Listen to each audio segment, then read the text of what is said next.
I'm 82 years old, and until today, I've never felt the need to do any sort of public speaking. But after these last 3 years, I know I couldn't be silent any longer. I have lived in this district for most of my life, and I have a front row seat to see all the heartache you have caused. You have pulled every devious string with this mother and child. First, you encouraged my granddaughter to get Devyn a service dog when she was in preschool. You allowed Heather to train the one-on-one aide, and all was well. Then in kindergarten, you decided to change your mind and underhandedly took the dog off her education plan without a meeting. You hoped she'd just back down, but Heather surprised you and had the Department of Justice come knock on your door. They wanted you to stop what you were doing and compromise. But why would you listen to the United States of America? Perhaps you honestly believe that your arrogant lawyer, understanding of state and federal law, is better than the Department of Justice. Why would a reasonable person in any of your positions think it would be smarter to waste tax dollars on fighting this federal court rather than compromise? Instead of letting her one-on-one aide, who is more than capable of getting trained, you force Heather to take the burden of sending an additional person just for the dog. Then another slap in the face.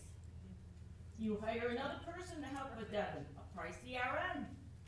But you bar them from helping with the dog too. She gets paid to sit on her cell phone all day. Makes perfect sense. I'm glad you had the decency to fire her when she made racist comments about Devyn's classmates. When you take a step back, it's truly disgusting to think of what you've exposed my great-granddaughter to. New Year's comes and you change her education plan again. Letter said there would be a new policy, effective immediately. Heather must send an additional staff member on the bus, or the dog would not be allowed to ride.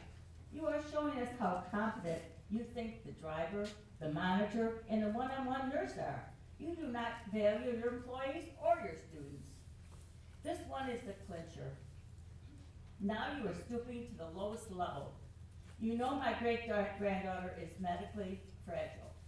We have to watch every single thing she eats, drinks, or is exposed to.